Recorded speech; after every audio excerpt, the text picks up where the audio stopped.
तुम? यहाँ क्यों आए हो? तुम आए हो। सन 1948 की बात है। पाकिस्तान को बने अभी 1 साल भी मुकम्मल नहीं हुआ था। शहर के किनारे एक पुराना कच्चा मकान था जिसके सहन में एक बहुत बड़ा बरगद का दरख्त खड़ा था। लोग कहते थे ये दरख्त अंग्रेज़ों के ज़माने से मौजूद था। इस घर में नई नवेली दुल्हन ज़ैनब ब्याह कराई थी। शुरू के चंद दिन सब कुछ नॉर्मल था। सास नरम मिजाज, शोहर खामोश तबीयत का, घर सादा मगर पुरसकून। मगर ज़ैनब ने एक चीज़ नोट की, हर शाम मगरिब के बाद घर का माहौल बदल जाता।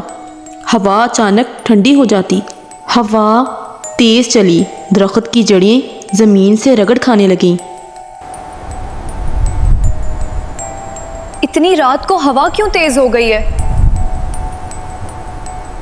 सास कमरे से आवाज़ देते हुए, ज़ैनब सहन में मत जाना, रात गहरी है।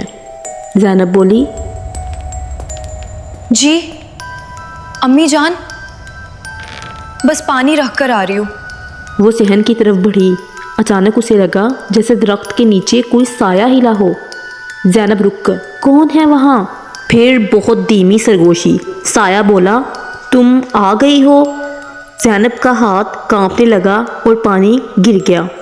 अगली सुबह शोहर नाश्ता करते हुए, तुम सारी रात जागती रही हो, आंखें सुर्ख हैं। ज़ैनब बोली, किसी ने मुझसे बात की थी। शोहर हंस पड़ा, घर पुराना है, आवाज़ें आती रहती हैं। सास संजीदा हो गई, कैसी बात की थी? ज़ैनब ने आहिस्ता से कहा। उसने कहा, तुम आ गई हो। सास का चेहरा बदल गया। सास ने शोहर से आहिस्ता से कहा, मैंने कहा था ना रात के वक्त बाहर ना जाए। ज़ैनब खिड़की से बाहर देख रही थी। दरख्त की जड़ें आज ज़्यादा करीब थीं। ज़ैनब बोली, सामने आओ, छुप कर क्यों देखते हो? दरख्त के नीचे स्याह धुंध जमा होने लगी। साया बोला, मैं बरसों से यहाँ हूँ। ज़ैनब पीछे हट गई, क्या चाहते हो तुम? साया बोला, जब से तुम आई हो इस घर में रोशनी आई है। ज़ैनब, मेरे करीब मत आना, मैं कुरान पढ़ती हूँ। साया हंसने लगा और कहा, इसलिए तो तुम मुझे पसंद हो। फिर साया धुंध में गायब हो गया। अगले दिन सास ने शोहर को अलग ले जाकर कहा, तुम्हें याद है बचपन में क्या हुआ था? शोहर घबराकर, वो पुरानी बातें दोबारा ना छेड़ो। सास बोली, एक चरवाहा इसी दरख्त के नीचे पागल हुआ था, हमने कभी किसी को नहीं बताया।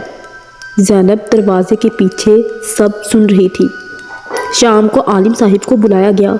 आलिम साहिब सहन में रुके, दरख्त को गौर से देखा। आलिम साहिब बोले, ये दरख्त अकेला नहीं है। शोहर बोला, क्या मतलब? यहाँ एक पुराना साया बसेरा किए हुए है। ज़ैनब की आवाज़ कांपी, ये साया मुझसे बातें करता है। उसी लम्हे दरख्त के जड़ें ज़ोर से हिली।